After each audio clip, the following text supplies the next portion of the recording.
Autres conseils utiles. Montez dans une voiture. La plupart des personnes atteintes d'une perte de vision peuvent monter en voiture toutes seules si on leur fournit les renseignements et indications requises.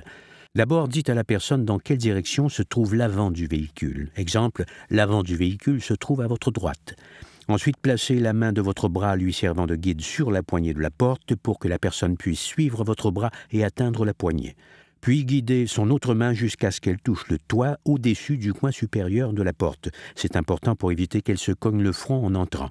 Elle peut maintenant ouvrir la porte et prendre place en toute sécurité dans la voiture. Au besoin, fournissez toute aide physique ou renseignement requis, par exemple quant aux ceintures de sécurité, canne blanche ou paquet.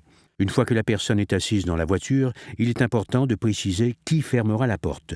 Posez toujours la question avant de la fermer, pour éviter toute possibilité de blessure. Changer de direction.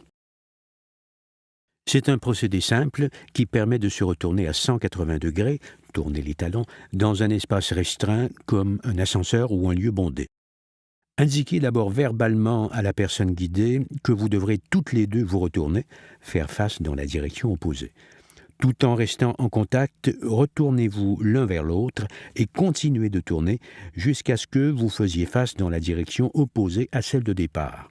Vous pourrez alors rajuster, au besoin, en veillant à vous positionner correctement et à tenir le bras de la personne guidée.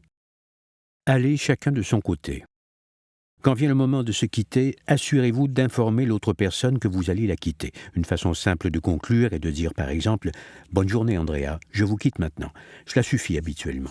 Quand vous quittez l'autre personne, veillez à ce qu'elle se trouve à proximité d'un point de référence tangible, comme un mur, à ce qu'elle sache dans quelle direction elle fait face ou encore à ce qu'elle soit en compagnie d'autres personnes. C'est non seulement une question de courtoisie, cela veut dire qu'elle ne se trouvera pas perdue en train de parler à quelqu'un qui l'a déjà quitté.